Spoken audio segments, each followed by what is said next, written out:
जय हिंद साथियों स्वागत है आपका एक बार फिर आपके इस यूट्यूब चैनल स्टेट लेवल पर। आपको नववर्ष की ढेर सारी शुभकामनाएं। ये नववर्ष आपके लिए ढेर सारी खुशियां लेकर आए। आप मेहनत करते रहें और अपने लक्ष्य को हासिल कर लें। तो इसी उम्मीद के साथ आगे बढ़ते हैं।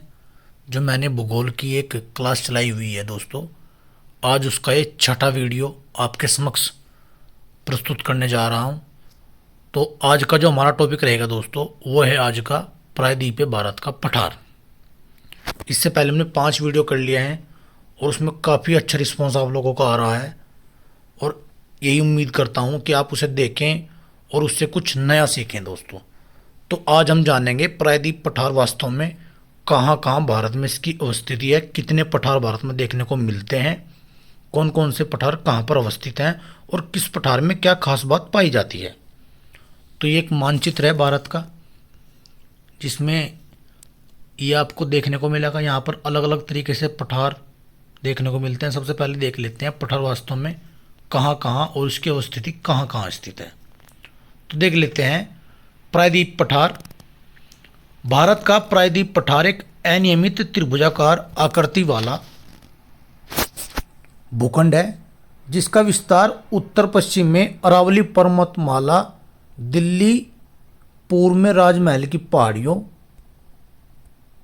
पश्चिम में गिर पहाड़ियों, दक्षिण में इलायची पहाड़ियों तथा उत्तर पूर्व में शिलोंग एवं कार्बी एंगलोंग पठार तक विस्तृत है। अब मैं दोबारा फिर बताता हूँ। भारत का जो प्रायद्वीप पठार है दोस्तों, वो एक त्रिभुजाकार आकृति का है, सीधे शब्दों में समझे तो, जिसका विस्तार उत्तर पश्चिम में अरावली पर्वतमाला तक है, पूर्व में राजमहल की पहाड़ियों, पश्चिम में गिर की पहाड़ियों तथा दक्षिण में कार्डमम, जिसे इलायची की पहाड़ी बोलते हैं, वहाँ तक दोस्तों फैला हुआ है। तथा उत्तर पूर्व की अगर मैं बात करूँ, पूर्वोत्तर भारत की, तो शिलोंग एवं कार्बी एंगलोंग पठार तक ये दोस्तों फैला हुआ है। इसकी औसत ऊंचाई 600 से 900 मीटर है। तो ये बात आपको जानना है कि वास्तव में पठार कहाँ कहाँ तक फैले हुए हैं। चलिए आगे बढ़ते हैं। यह गोंडवाना लैंड के टूटने एवं उसके उत्तर दिशा में प्रवाह के कारण बना था। अतः यह प्राचीनतम भूभाग पेंजिया का एक हिस्सा है, बिल्कुल, क्योंकि पेंजिया से 2 ही लैंड टूटे थे, एक लोरेशिया और एक गोंडवाना लैंड। चलिए आगे चलते हैं। जो पुराने क्रिस्टलीय आग्नेय तथा रूपांतरित शैलों से बना है। सामान्यतः प्रायद्वीप की ऊंचाई पश्चिम से पूर्व की ओर कम होती है, या कम होती है और कम होती चली जाती है। यही कारण है कि प्रायद्वीप पठार की अधिकांश नदियों का बहाव पश्चिम से पूर्व की ओर होता है। आपसे पूछा जा सकता है कि प्रायद्वीप पठार की अधिकांश नदियों का बहाव पश्चिम से पूर्व की ओर क्यों होता है? क्योंकि प्रायद्वीप की ऊंचाई पश्चिम से पूर्व की ओर कम होती चली जाती है। ये एक रीजन है दोस्तों।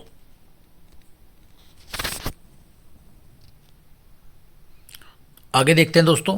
प्रायद्वीप पठार का ढाल उत्तर और पूर्व की ओर है, जो सोन, चंबल और दामोदर नदियों के प्रवाह से स्पष्ट है। दक्षिणी भाग में इसका ढाल पश्चिम से पूर्व की ओर है, जो गोदावरी, कृष्णा, महानदी, कावेरी नदियों के प्रवाह से स्पष्ट है दोस्तों। प्रायद्वीप नदियों में नर्मदा एवं ताप्ती नदियां अपवाद हैं, क्योंकि इसके बहने की दिशा पूर्व से पश्चिम की ओर होती है। ऐसा भ्रंश घाटी से होकर बहने का कारण है, क्योंकि नर्मदा और ताप्ती भ्रंश घाटी से होकर बहती हैं। प्रायद्वीप पठार को पठारों का पठार कहते हैं। ये एग्जाम में क्वेश्चन पूछ लेगा, किस पठार को पठारों का पठार कहते हैं? तो प्रायद्वीप के पठार कहते हैं, क्योंकि यह अनेक पठारों से मिलकर बना होता है, जैसे जिनमें केंद्रीय उच्चभूमि, उत्तर पूर्वी पठार, पूर्वी पठार और दक्कन का पठार। तो आइए सबसे पहले इन चारों पठारों को हम जानते हैं और पढ़ते हैं दोस्तों।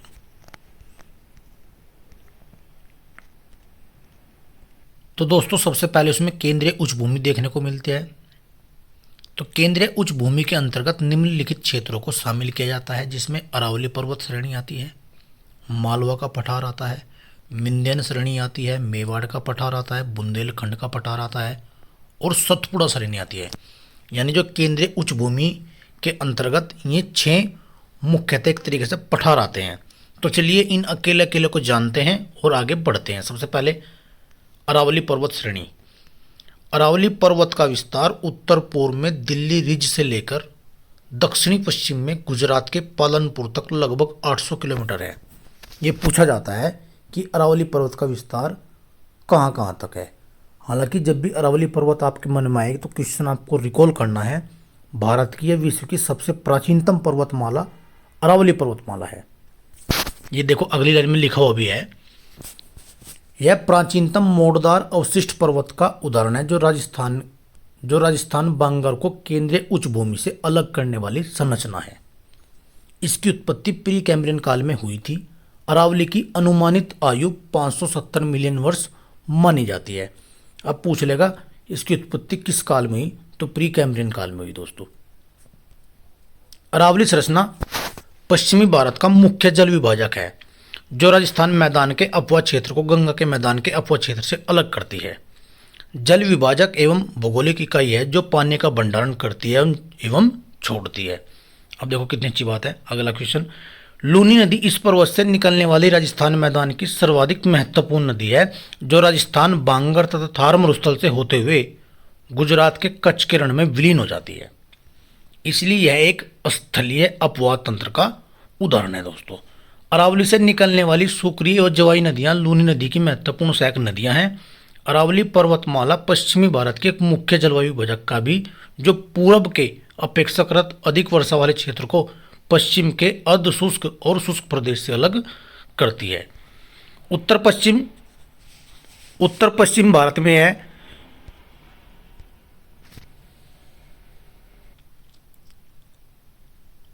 तो उत्तर पश्चिम भारत में है खनिज संसाधनों जैसे तांबा, सीसा, जस्ता, अभ्रक, चूना पत्थर के भंडार की दृष्टि से अधिक महत्वपूर्ण है। अरावली पर्वत का सर्वोच्च शिखर गुरु शिखर है। दोस्तों पूछा जाता है जो आबू पहाड़ी पर स्थित है। इसी आबू पहाड़ी में जैनियों का प्रसिद्ध धर्मस्थल दिलवाड़ा जैन मंदिर स्थित है, जबकि अन्य शिखर कुंभलगढ़ है। दोस्तों तो यहाँ अरावली पर्वत का सर्वोच्च शिखर आपको पता चला गुरु शिखर। चलिए आगे बढ़ते हैं। दोस्तों अब बात करते हैं मेवाड़ के पठार की। मेवाड़ के पठार का विस्तार राजस्थान में मध्य प्रदेश में है। मेवाड़ पठार अरावली पर्वत को मालवा के पठार से अलग करने वाली संरचना है। अब एग्जाम में पूछ लेगा कि कौन सा पठार अरावली पर्वत को मालवा के पठार से अलग करता है, तो दोस्तों आपको याद रखना है मेवाड़ का पठार अलग करता है। चलिए यह अरावली पर्वत से निकलने वाली बनास नदी के अपवा क्षेत्र में आता है। अब जो नदी बनास नदी अरावली पर्वत से निकलती है यानी उसके अपवा क्षेत्र में आता है। बनास नदी चंबल नदी के महत्वपूर्ण सहायक नदी है। अब बात करते हैं मालवा के पठार की। मध्य प्रदेश में बेसाल्ट चट्टान से निर्मित संरचना को मालवा का पठार कहते हैं। मालवा पठार को राजस्थान में हाड़ौती का पठार कहते हैं। इसका विस्तार दक्षिण में विंध्यन संरचना, उत्तर में ग्वालियर पहाड़ी क्षेत्र, पूर्व में बुंदेलखंड व बघेलखंड तथा पश्चिम में मेवाड़ पठारी क्षेत्र तक है। दोस्तों यहाँ बेसाल्ट चट्टान में अपक्षरण के कारण काली मृदा का विकास हुआ है, इसलिए मालवा पठारी क्षेत्र कपास की कृषि के लिए उपयोगी मानी जाती है। चंबल, नर्मदा व तापी यहाँ की प्रमुख नदियाँ हैं। चंबल नदी घाटी भारत में अवनालिका अपरदन से सर्वाधिक प्रभावित क्षेत्र है, जिसे बीहड़ या उत्खात भूमि कहते हैं। दोस्तों चलिए आगे बढ़ते हैं। अब बात कर लेते हैं बुंदेलखंड के पठार की। तो दोस्तों बुंदेलखंड के पठार में इसका विस्तार ग्वालियर के पठार और विंध्याचल श्रेणी के बीच मध्य प्रदेश एवं उत्तर प्रदेश राज्यों में है।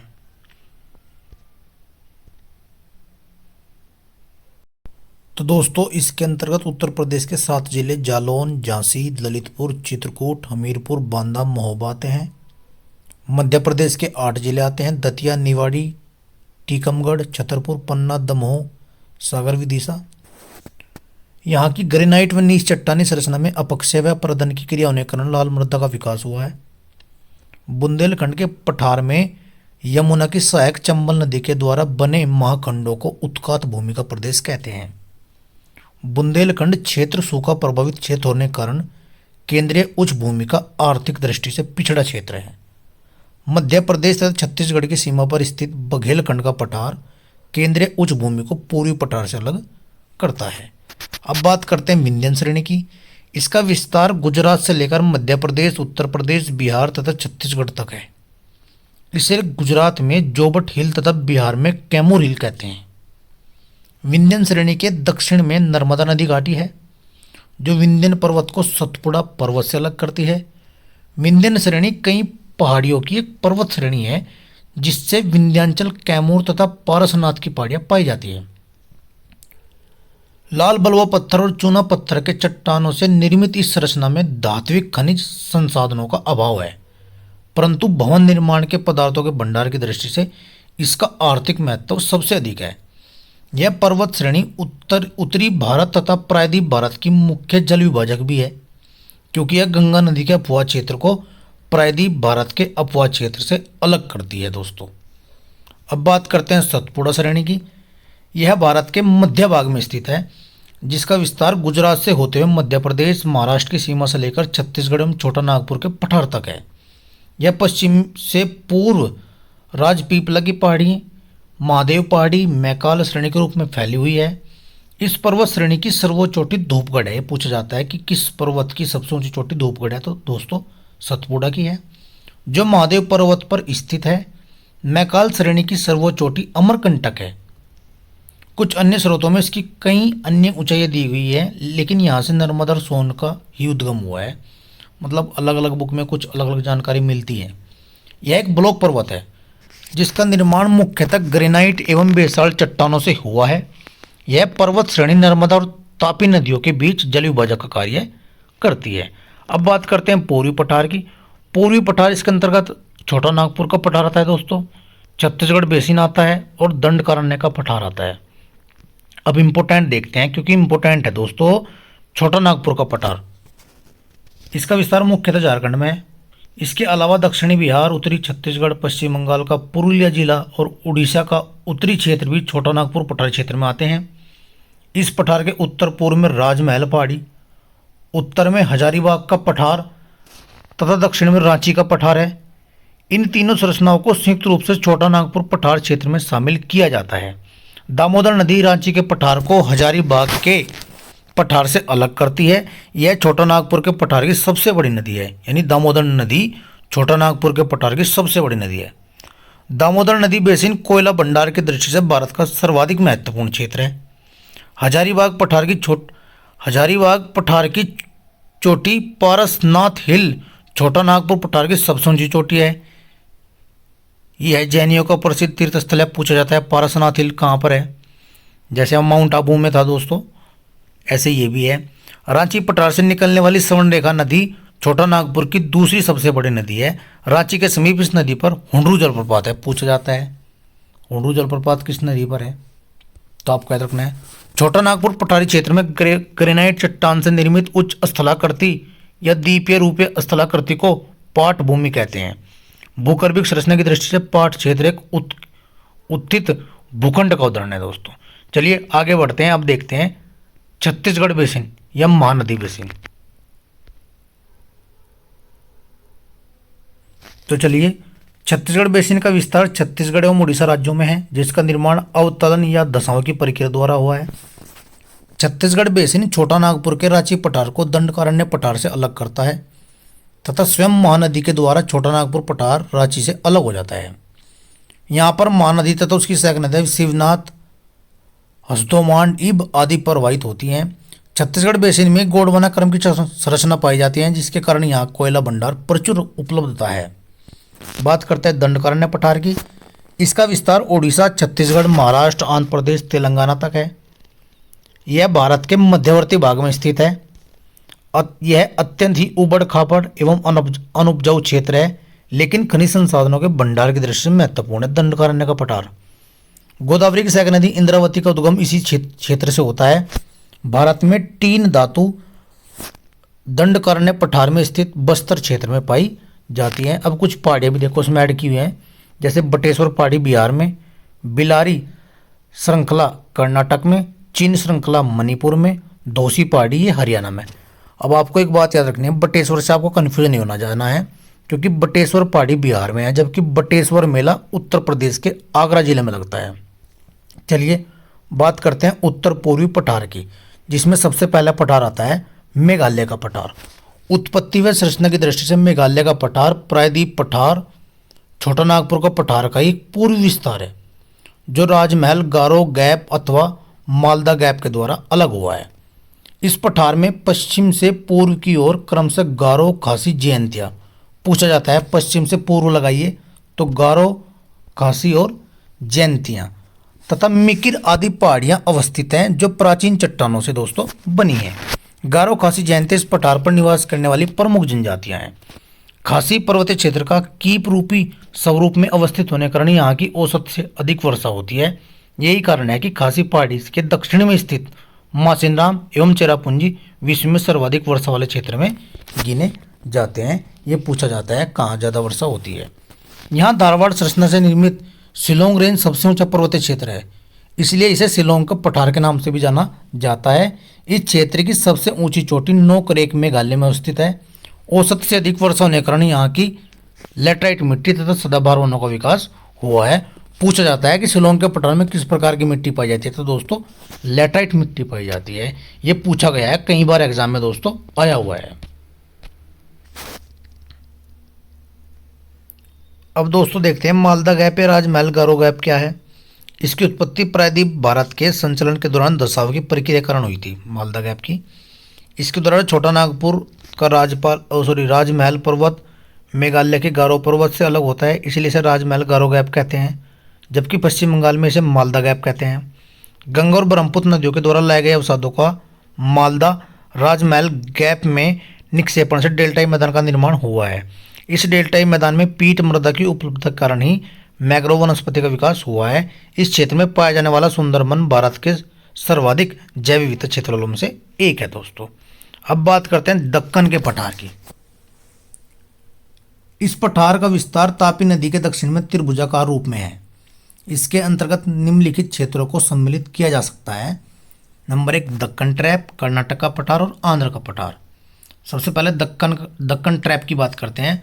महाराष्ट्र में बेसाल्ट चट्टानों से निर्मित संरचना होने के कारण यहाँ काली मिट्टी का विकास हुआ है। बिल्कुल काली मिट्टी का जब भी क्वेश्चन आए काली मिट्टी का निर्माण किन चट्टानों से हुआ है, तो आपको आंख बंद करके लगा देना है बेसाल्ट चट्टानों से।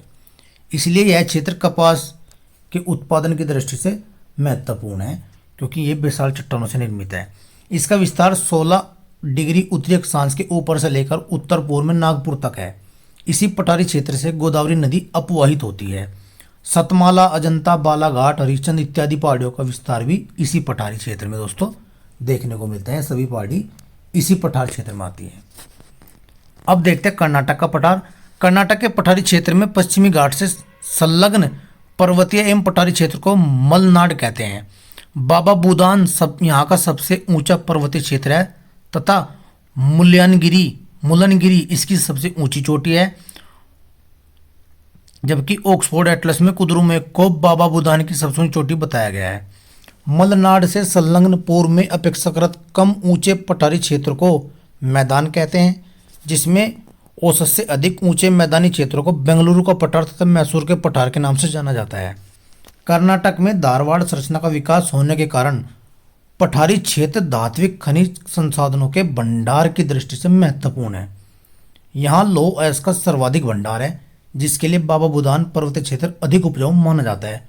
पूछा जाता है बाबा बुदान किसके लिए फेमस है, तो लौह अयस्क के लिए दोस्तों। बात करते हैं आगे।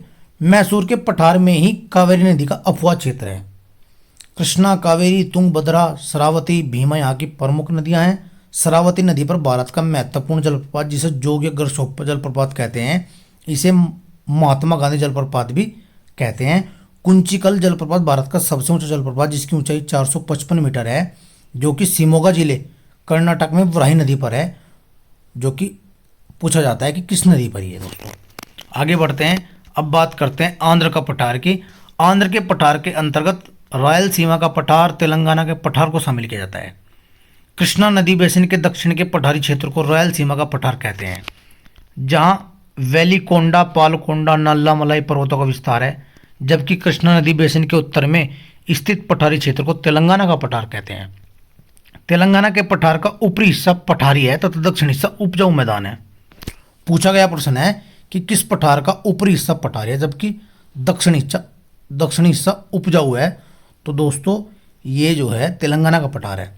कृष्णा और गोदावरी नदी बेसिन के मध्य में कोल्लेरू झील अवस्थित है, जो एशिया की सबसे बड़ी दलदली भूमि है दोस्तों, पूछा जाता है। चलिए आगे बढ़ते हैं। तो इस वीडियो में दोस्तों ये पठार जितने भी थे दोस्तों लगभग सभी विद डिटेल हमने करा दिए हैं। तो आपको ये वीडियो बार बार देखना है ताकि पठारों से संबंधित जो भी प्रश्न आपके एग्जाम में आए दोस्तों, आप उसे भली भांति सही करके आए। हालांकि पठारों के साथ साथ कुछ नदियों का उद्गम स्थल भी हमने देखा, कुछ पर्वत या कुछ ऊंची चोटी भी हमने इस वीडियो के माध्यम से देखी। तो उम्मीद करता हूं आप इस वीडियो को देखेंगे और पसंद करेंगे। तो दोस्तों आप ज़्यादा से ज़्यादा वीडियो देखें। ये आज छठी वीडियो है और एक क्रमबद्ध तरीके से मैं वीडियो डेली डाल रहा हूँ। अगर आप ये वीडियो देख लेते हैं तो भारत का भूगोल में आपको कोई भी परेशानी दोस्तों नहीं होगी। तो धन्यवाद दोस्तों।